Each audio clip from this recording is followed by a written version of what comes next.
present, we have our Executive Director, Cher Vickers. We have our newest, freshest board member, Greg Nato, Marlon Ramos, Nancy Thomas, Adam Pollock, Michael Kelly. Chrissy, I assume, will join us shortly.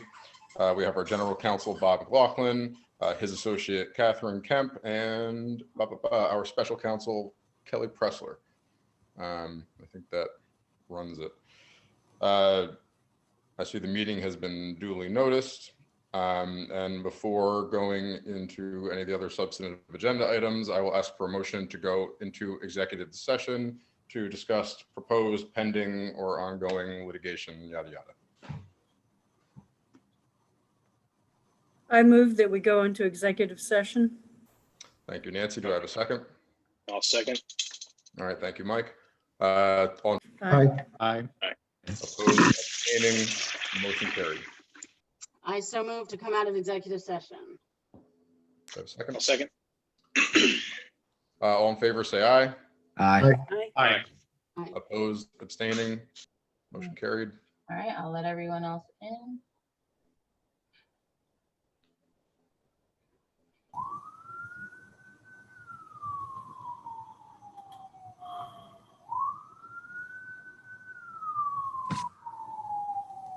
All right, Cher, are we out? Yep, we're here. We're all here.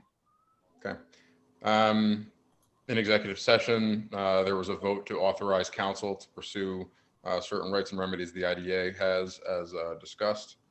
We're ready for the next. We have to do the reading and approval of the minutes of the previous meeting. Has everybody a chance to review the prior minutes? I'll take a motion to approve the minutes as presented. Move to approve the minutes. Thank you, Mike. Do I have a second? I'll second. I think Nancy got in there first. Thank you, Nancy. All in favor, say aye. Aye. Aye. Opposed, abstaining, motion carried. Report of the treasurer, Mr. Ramos. All right, so there's a few things that we have to go over. All right, let me make sure I have the right page. All right, you all should have gotten the email with the report. To go over it real quick, as of November 17th, opening balance was $268,295 with 72 cents. We had a total deposits of $9,503. And then we have a few bills to pay for the month. The total is for $6,768 with 42 cents. The closing balance in here is $271,031.23. We have the application funds, so it doesn't change over month, stays at $14,137.50. Same thing with the lesser tenant account. The money market account went from $749,770 with 29 cents, increased by $122.91. To $749,893 with 20 cents. So that's for the treasurer's report. Any questions there?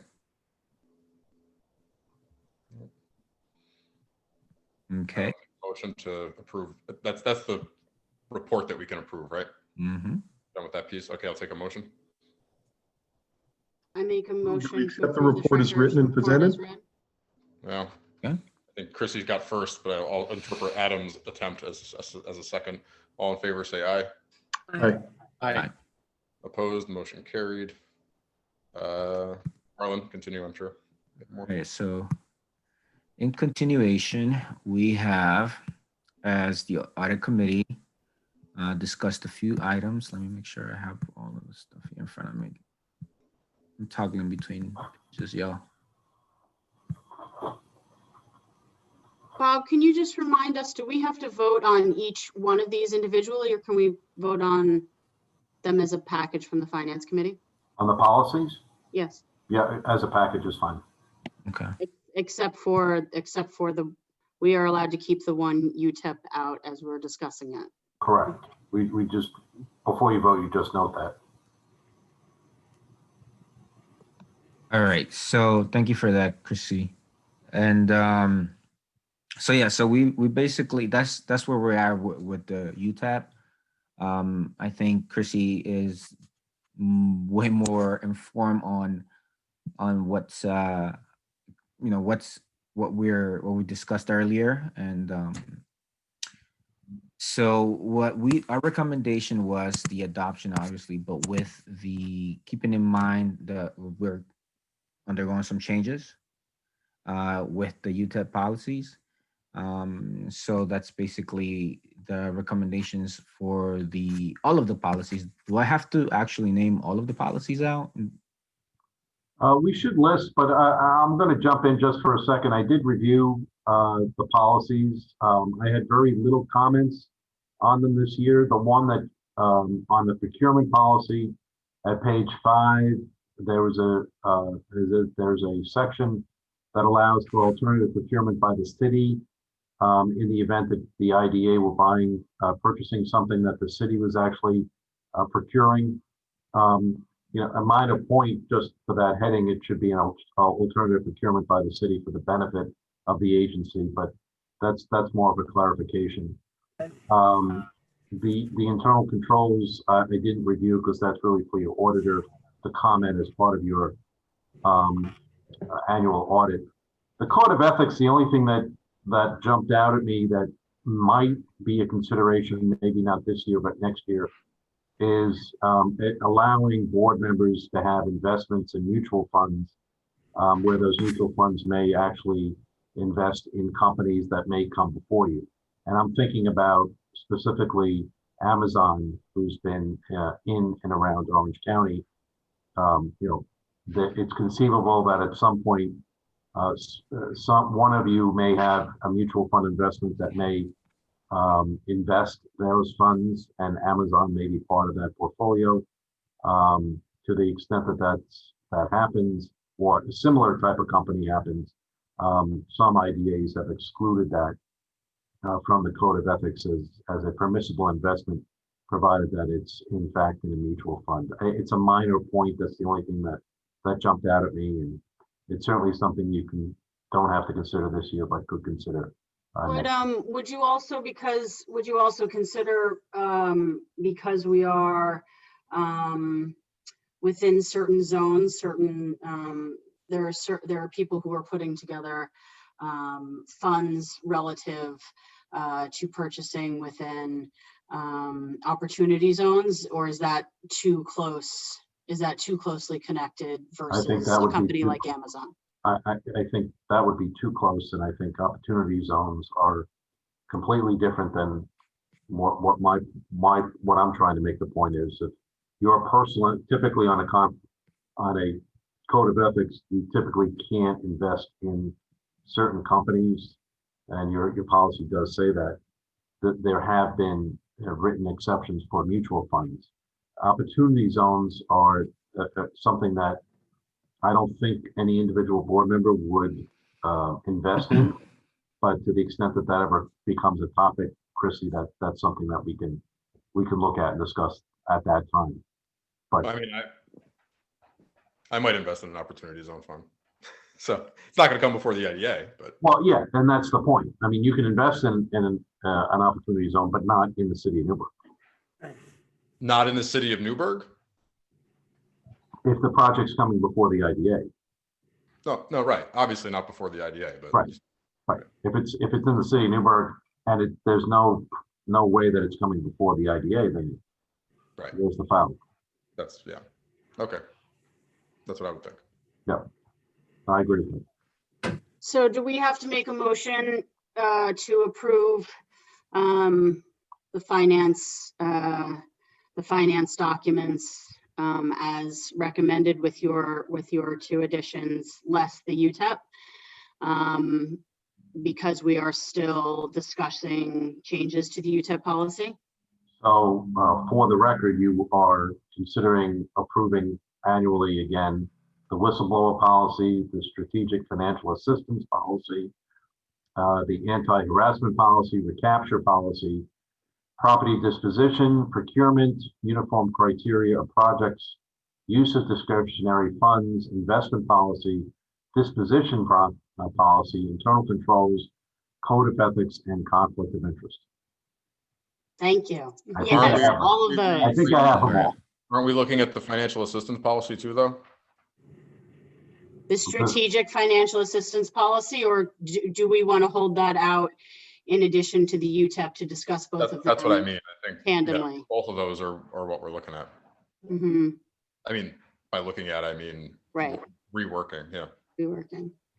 Okay, so I will make a motion for the board, unless anybody has any questions, to approve these policies that our attorney just read off as they exist. I would also include in that motion to make those two recommendations that you recommended, Bob, towards, you want to tell me the two policies those were? So it was the code of ethics for investments in mutual funds, and also the procurement, just clarifying that it's procurement activities by the city for the benefit of the agency, not for the benefit of the city. It has to be for the benefit of the agency. For the benefit of the agency, and that we are holding out the strategic financial assistance policy and the UTEP policy as they are both under review and consideration with the board for changes.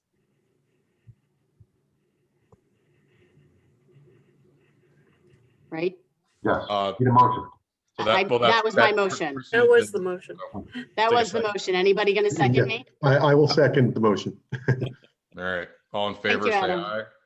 Aye. Aye. Opposed, Thank you for that, Chrissy. motion carried.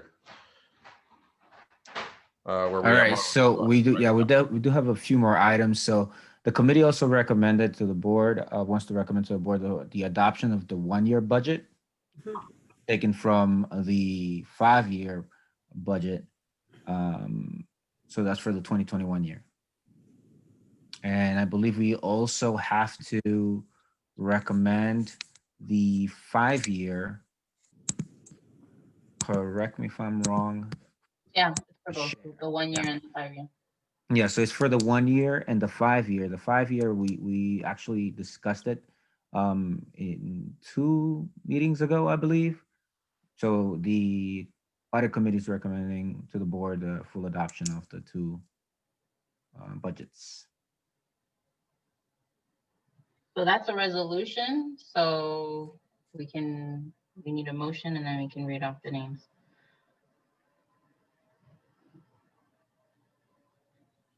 I don't know what the resolution numbers are, but I make a motion to approve. Are they 2 resolutions? So for resolution 2020-12-14-03, we need a motion to adopt, oh, sorry. Nope. This for the 1 year and 5 year budget, that's 2020-12-14-02. And that's for the 1 year and the 5 year budget. This is for both the 1 year and the 5 year. Yep. Okay, Okay, I make a motion to yeah, approve both of those. I'll take a second. I'll second. All right, do roll call. Who was the second? I think it was I Adam. believe I did. It was either Adam or Nancy. Okay, we'll take We'll give that. this one to Adam. All right, so, Nancy, you got your 2 seconds. Yeah. Okay, okay, Austin Du Bois, Yes. Nancy Thomas, yes. Chrissy Amato, Yes, Gregory Nato, Yes. Michael Kelly, Yes. Adam Pollock, Yes. Marlon Ramos. Yes. Then we just need a resolution for the audit services, Marlon. Okay, so basically, what is the resolution? We have the number. That's 2020-12-14-1. And the auditor has quoted us $10,500 to conduct our yearly audit.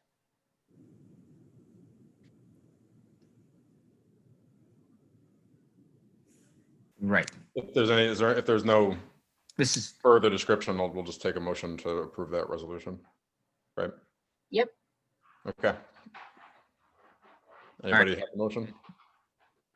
Can I make the motion? I guess I'll make the motion Sure.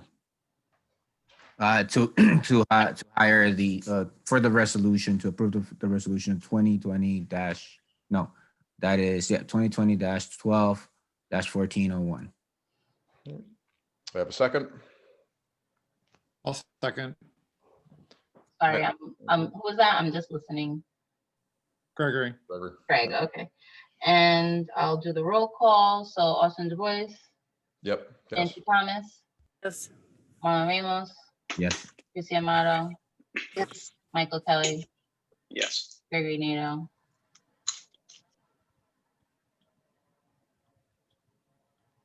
Craig, you there? Did I not hear you? I think his connection might have timed out. Yeah, I think he's frozen. He's frozen. What do you do in COVID times when you're doing a roll call and somebody's computer freezes? Okay. After that, that's Adam Pollock. Yes. Okay, well, maybe he just abstains because he. Craig, are you there? I could have sworn I saw a blank. Yeah, but he's frozen for me too. So what do you Yes. suggest? And now he's gone. So Okay. what do you suggest, Bob? Well, if he's not there to vote, you can't count his vote. Here Oh, he wait, is. there he is. Hey, sorry. Okay. You vote yay, nay? Yay. Okay. Great. That completes that. Okay. All right. So that's it for our treasurer items, right? Yep. Okay. My report, the mission statement for 2021, I don't believe we changed it. So share the document you shared is the mission statement. It says for 2020. Is it, it's just going to be the same? Correct. Okay. So you all got a copy of it.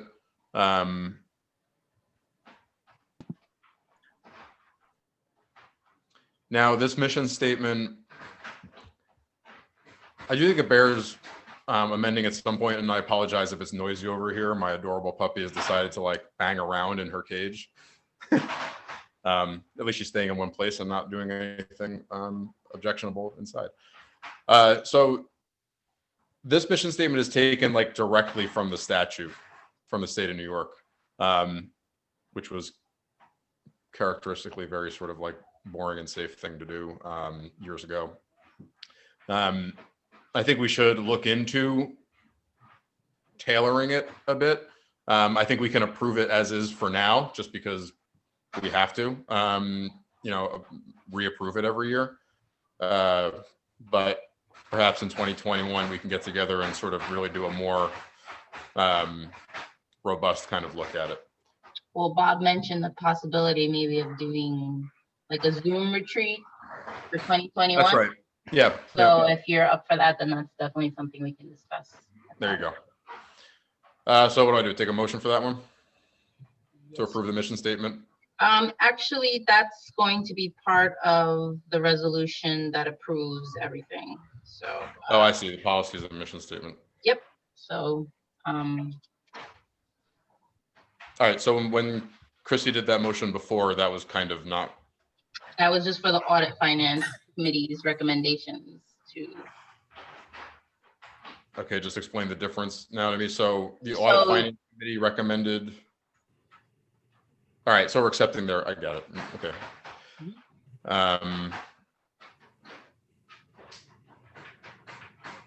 I think mine was just for the policies that Bob read off. Right. For the governance committee, we have another number of policies.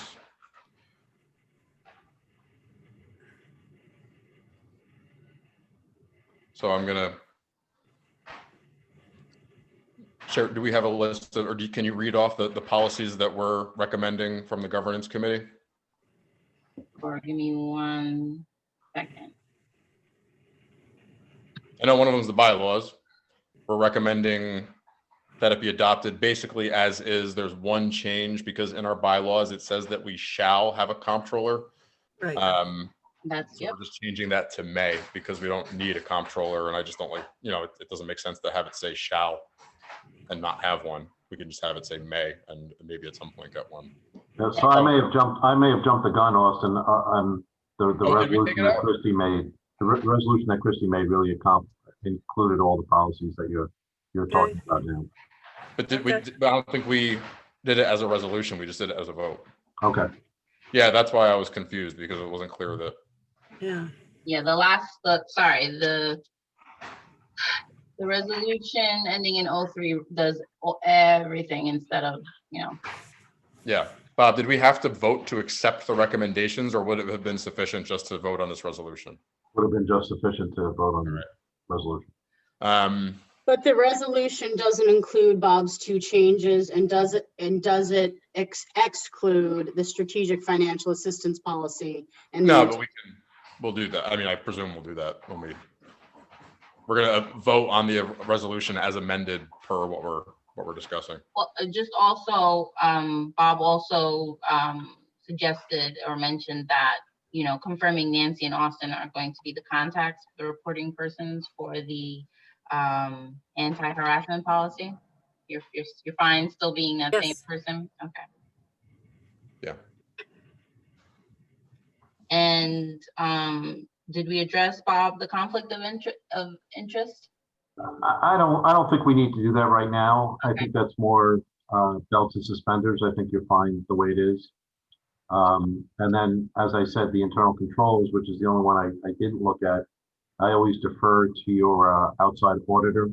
They'll do that as part of their audit, and they'll give you an internal control report, and they'll make any recommendations. I mean, I would only be guessing at that point, so there's no reason for me to even look at that.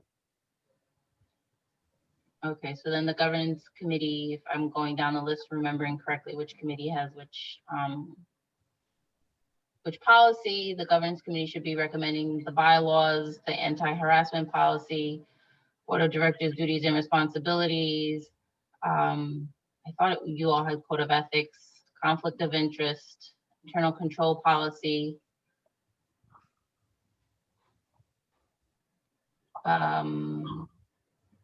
And whistleblower protection policy. Okay. That should So be your governance recommendation to committee the is full board. recommending the essential readoption of all of those with the change that I mentioned to the bylaws. Nancy and I staying on as the reporting individuals for the anti-harassment policy. And I believe that's it.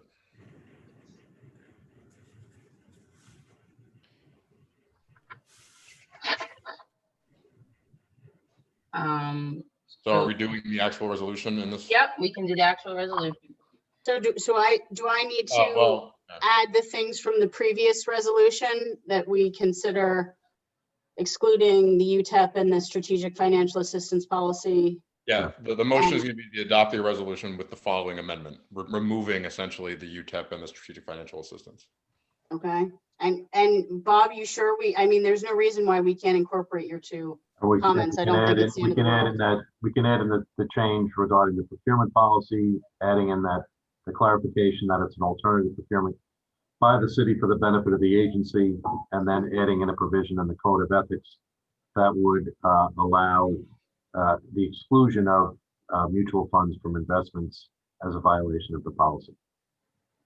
So I make a motion that we accept the resolution with those changes, including excluding the UTEP and the strategic financial assistance policy, in addition to Bob's comments. Great. Do I hear a second? I second that. Thank you, Marlon. I'll do a roll call. Hold on, Austin Du Bois, Yes. Nancy Thomas.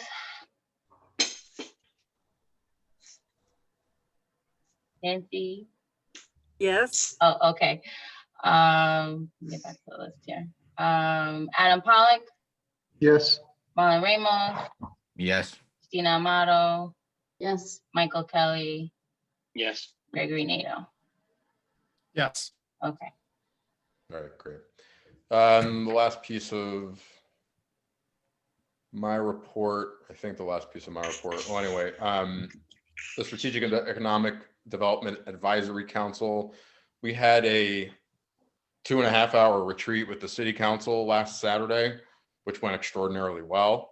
Everybody seems to be on the same page. The city council is fully supportive of the work that we're doing.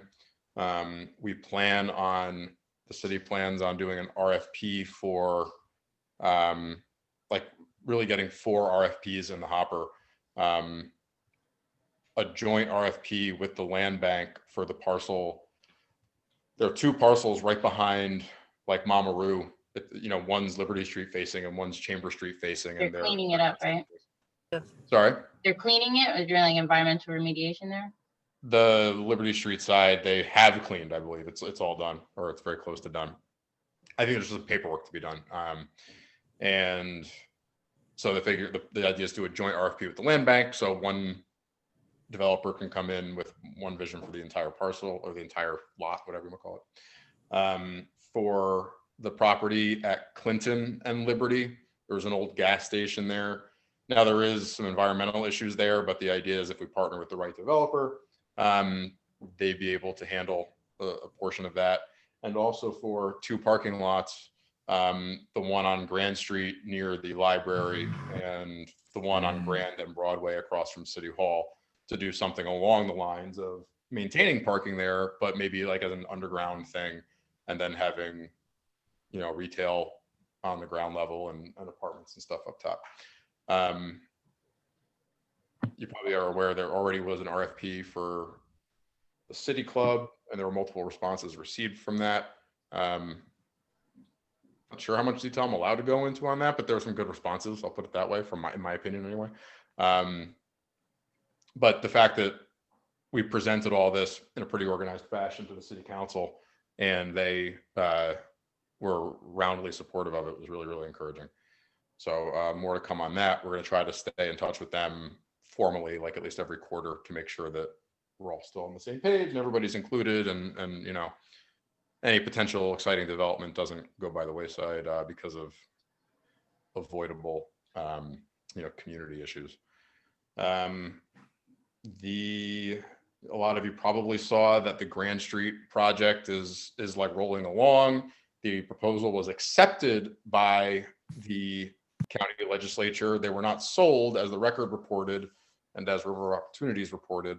They don't even have a contract yet. They're negotiating the details. I mean, they're relatively on the same page, so it's all very encouraging. But just so everybody knows, the parcels have not been sold yet. The legislature has merely, approved the county executive to start getting into the more nitty gritty of the negotiations of it. Of course, that should be very exciting as well. And I think that's probably it. I could listen to myself talk for longer, but I'll spare you all for my report. Let's moving on to council's report. Bob. The only thing I have to report this month is just a status update on Scobie Drive. Spoke to the Buyers Council on Friday.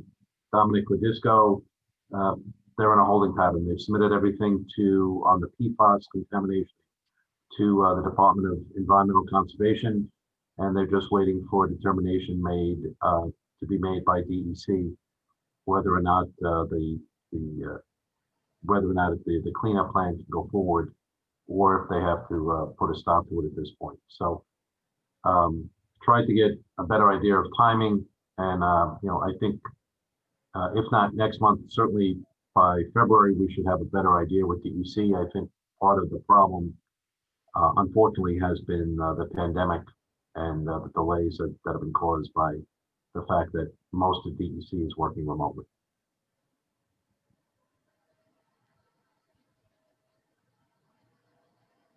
Okay, thank you very much, Bob. Do we have any exciting questions or anything on that from the rest of the board? All right. Moving on, executive director's report. So the first item on that is Cher's contract is up, and we extended it for 6 months, thinking we would kind of do a more substantive review on that. That hasn't happened. So my recommendation is that I'll take a motion to review it for another 3 months, or renew it, excuse me, for another 3 months.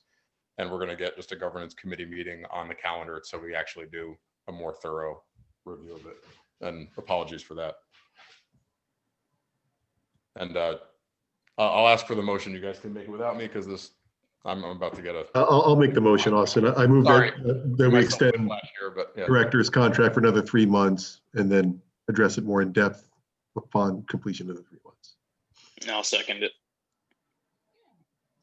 So while he's gone, I'll just, there's a couple of things at the IDA Academy that were interesting. I was kind of late, so I'll just keep it shorter than what I was planning to. But basically, there are some bills that are affecting the IDAs if they're enacted. Very briefly, I'll say if in the future project applicants would have to be disclosed at the time of a public hearing. That's one. In the future, if a bill is enacted, no member of an agency could be an elected official of the municipality, or for us being a city IDA, anyone within the county. What else here? And also IDAs would be prohibited from providing financial assistance to projects that are already in development, which means there's already a shovel in the ground or construction has already begun. You know, and there's also possibly talk regarding allowing IDAs to provide loans and grants to private and public corporations and legal entities in the future, or to provide seed and early stage equity funding to any private or public corporation or legal entity. But that hasn't happened yet, so if it does, we'll talk about it, and then I'm sure Bob would have a lot to add to that in the future as well. We got an application for PPE. PPE committee, which is Marlon and Mike, will be meeting to discuss that, and we'll bring that to the full board after we've analyzed it. Very exciting. It Yeah, is. yeah, I think you guys will be excited about that application. A reminder that the public hearing for 104 Washington Street is this Thursday, and again, it was moved because COVID. The city was declared a yellow zone literally like the day before I sent out the public notices, and we had to do everything now via Zoom. So it'll be a Zoom public hearing this Thursday, and the details are on the city website. Just to go over what we had mentioned earlier regarding the sidewalks at the Armory. We did receive a public hearing document, but it was adjourned. So we're going to be working out with the city the sidewalks there and exactly how we can remedy fixing them. I'm just going to recommend that the January meeting be on the 11th. I think the paper that I sent out, I know Nancy that you asked for earlier, was the 18th, but then that would make the next board meeting 5 weeks from now, and then February is a short month. So just Right. FYI, I'm going to try and make it the 11th. I hope that works for everyone. And that is it for me. So Austin's still not back, but we're up to one. Chair, if I could, Sure. if I could jump in, I just want to advise the board. About a year ago, I left my former firm and I went out on my own. And I've had a great financial successful year and a nice decompression from the pressures of dealing with many lawyers and partners. I have jumped back in as of December 1st, and I sent a file transfer request letter to Austin and to share. I've joined the firm of Whiteman, Osterman, and Hanner.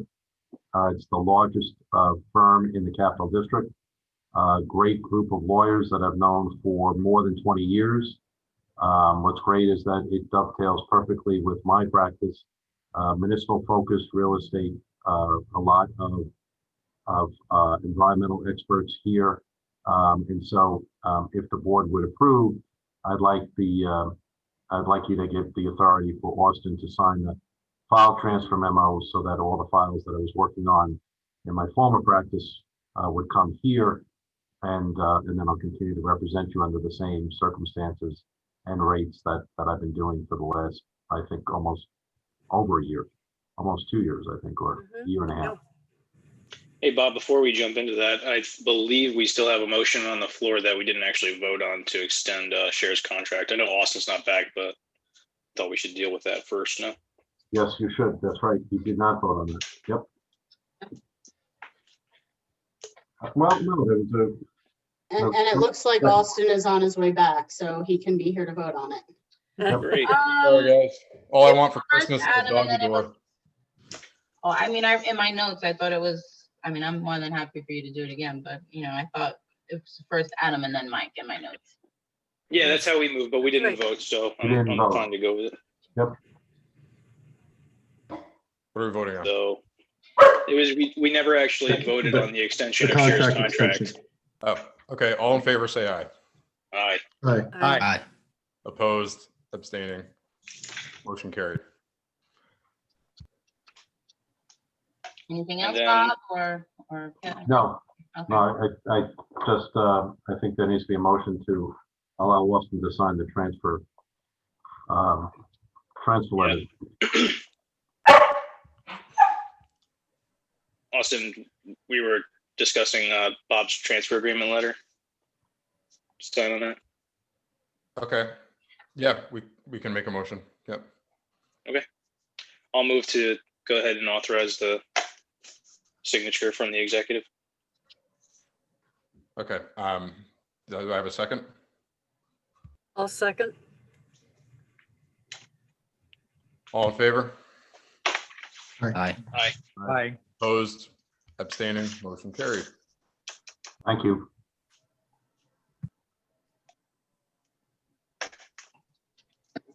And we are now up to 143 Washington Street, Austin. Okay.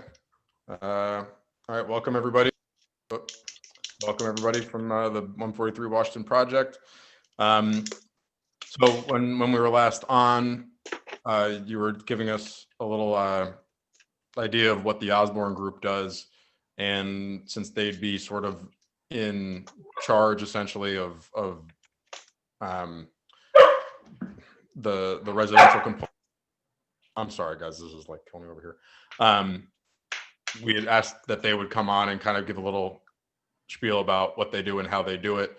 In the interest of time, I when I say little, I mean, just kind of like the elevator speech, like how does it get there? And we'll probably have questions and stuff like that we'll ask of you just to give us a better idea about the project. Yeah, So, sure. Thanks so much for having us. Damon Rowe from Osborne's on. He does have like a very brief PowerPoint. We could flip through it really fast or we could just talk. It's up to you guys. I know it's late. Yeah, in the interest of time, I would ask for right. I mean, this as is not fast as like a- possible. I technically am supposed to. Okay.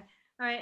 Maybe just put up a couple of the pages, Joe, and you can start talking, Damon. That's Sure. So my name is Damon Rowe. I'm the Director of Special Projects at the Osborne Association. The Osborne Association, and principally that means that I manage, my work includes managing some transitional and supportive housing projects that we do. The Osborne Association, it's a 90-year-old criminal justice organization that provides programs that serve people and their families that are affected by incarceration. We operate throughout the state in 39 prisons and jails. We have offices in New York, Buffalo, and Newburgh.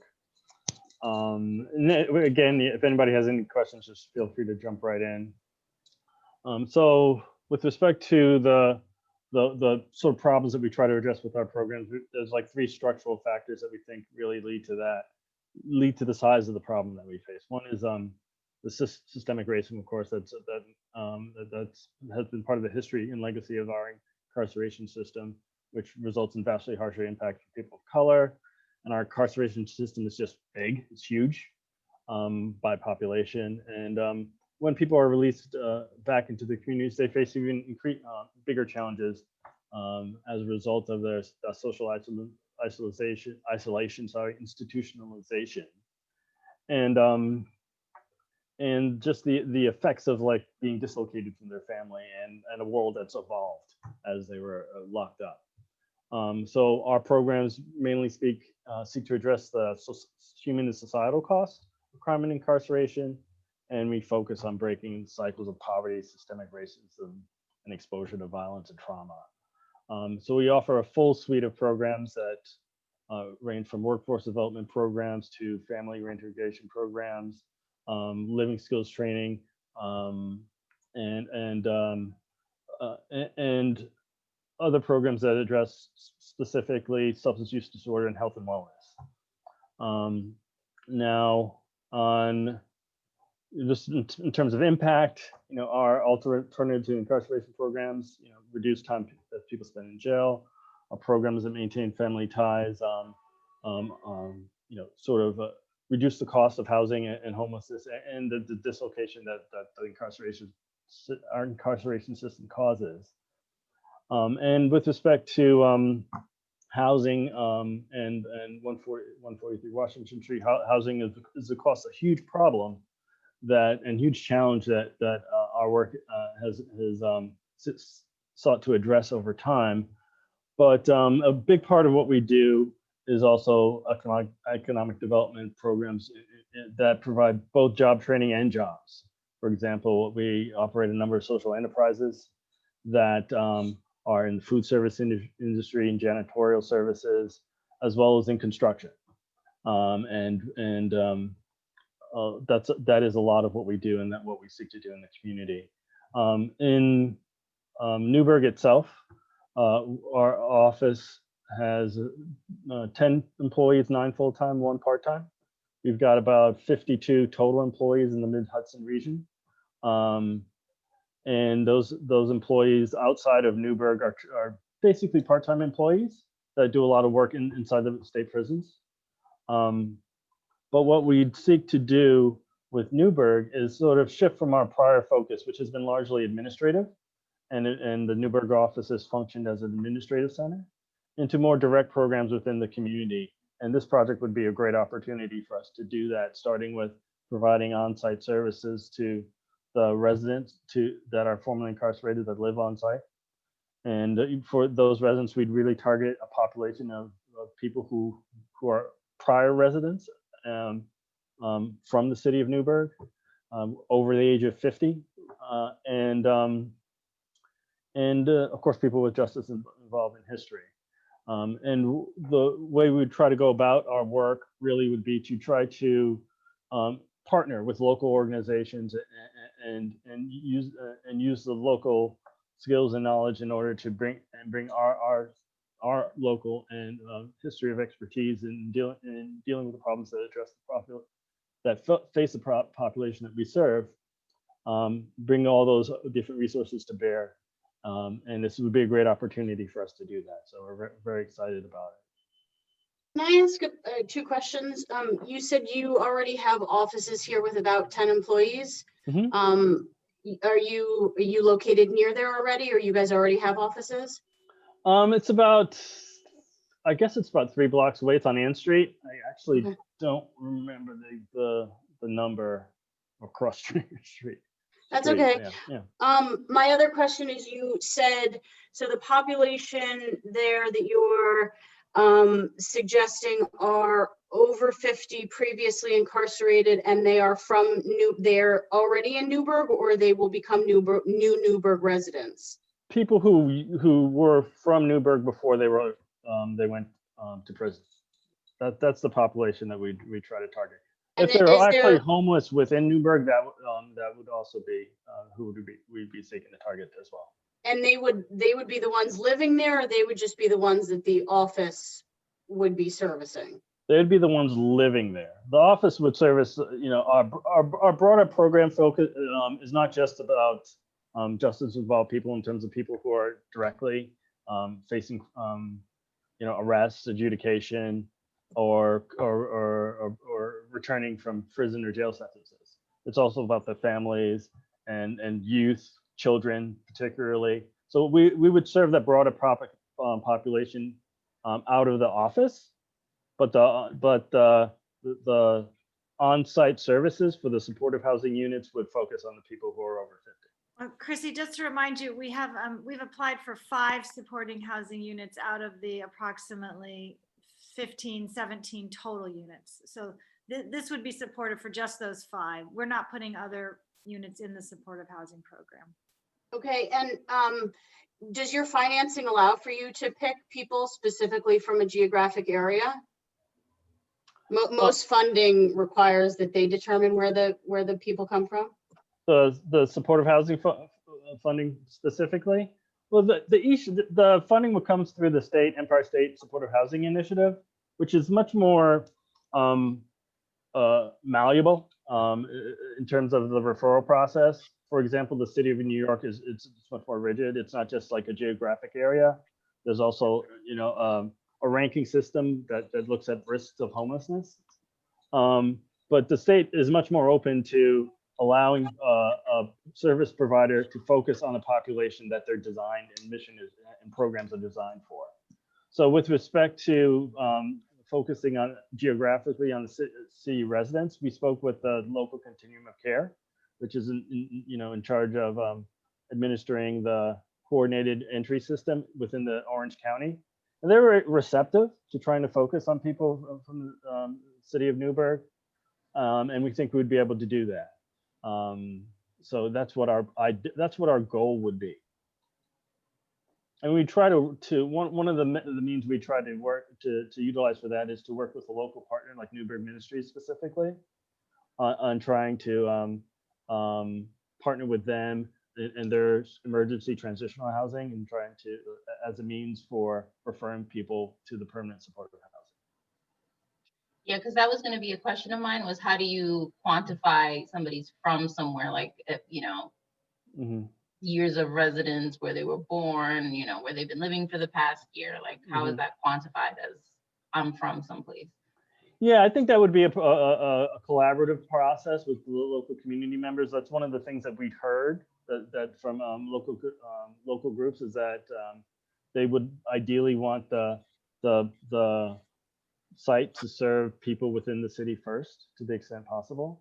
So I think that would be a means of like listening and we go through a discovery process in advance of actually opening the building, which I guess would be at least 3 years away. Can I ask another question? Have you presented this to any of the other boards? No, you're our first. I mean, besides like working with the land bank, which we did present to before we were selected, you're the first board we've gone through because we're not as advanced as we need to be for design, I think, to go to some of the other boards. Okay. Oh, sorry. Go ahead, Chair. Out of the how many units you said 17? Well, we've also heard from several groups that, you know, slightly larger units are preferred. So we're actually going back and looking. We had kind of gone in with a all studio plan. We've done a little bit more market research and we would like to have some larger units, which will mean a reduced number of overall total units. So right now we're targeting, I believe, Michael, is it 15 units? Yeah, I think we're going down to between 15 and 13 units, and it would be instead of a mix of 15 studios and 2 one-bedrooms, which is what we presented before. We're going to have, I think, 4 2-bedrooms, 6 1-bedrooms, and 3 or 4 studios. So if you have about 15 units and 5 of them are for the supportive housing, are the other 10 market rate or are they designated to other programs? Most of the units would be in the CPC, I'm going to get the acronym wrong, PLP program. We would like to keep a couple of units out of the PLP program and just have them be, you know, regular market rate units. We're really interested in a mix of, you know, incomes, you know, a mix of supporting and non-supportive housing. We just think the diversity will be stronger for the program. Obviously, putting more units than that out of the program hurts our pro forma because the PLP comes with the kind of the loan to grant conversion. So, you know, we're working with the pro forma to try to make it diverse and strong, but also recognizing the economic constraints. I really appreciate everyone staying so long to hear us present. If you have other questions, we're happy to answer them by email. We want to be respectful, though. It's already 7:35. Thank you. I was also just going to say, you heard a lot of the rest of the meeting. We are in the process of looking at some of our policies as well. In terms of making any sort of determination, which you guys aren't necessarily looking for a determination from us right now, but once we adopt our sort of newly revised UTEP, then that hopefully we're looking to give more direction and more example to people who are coming to us, so that we can be the most efficient for you guys as well. Yeah, no, we really appreciate the chance to talk to you, to dialogue, and for us to actually, you've given us some good information, and so thank you. Thank you. All right, All bye, right, everybody. thank you very much. Bye. Good night. Bye. Thank you. Good night. Moving on, old business. I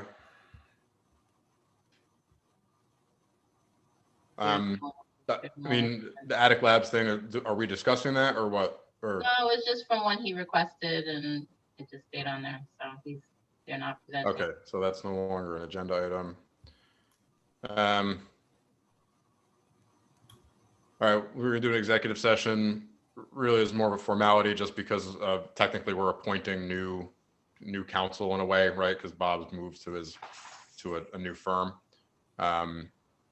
So just so we have a full opportunity to discuss that, we'll adjourn it to an executive session. I'll take a motion to go into exec. I'll make a motion to go Move that into we enter executive session. Chris, you got it first, so I'll take Adam as a That's second. it. All in You favor? move on the way back out. There we go, yeah. All in favor, say aye. Aye. Aye. Aye. Opposed, abstaining, motion carried. I'll second. All right, thank you, Gregory. All in favor, say aye. Aye. Aye. Opposed, abstaining, motion carried. It looks like we're recording, so we're already out anyway. All right, no decisions, no actions were taken in executive session. So everybody, I'll take a motion to adjourn. I move that we adjourn. Thank you, Nancy. I'll take a second. I I'll second. second. Thank you, Go Chrissy. ahead. All in favor, say aye. Aye. Aye. Opposed, abstaining. Second. Have a great rest of the holiday season, everybody. You Aye. know. You too, Austin. Happy Everybody. Happy New Bye-bye. Year. Joy. All right, take care and stay safe on Wednesday, all right? Thursday. Yeah. Yeah. Right.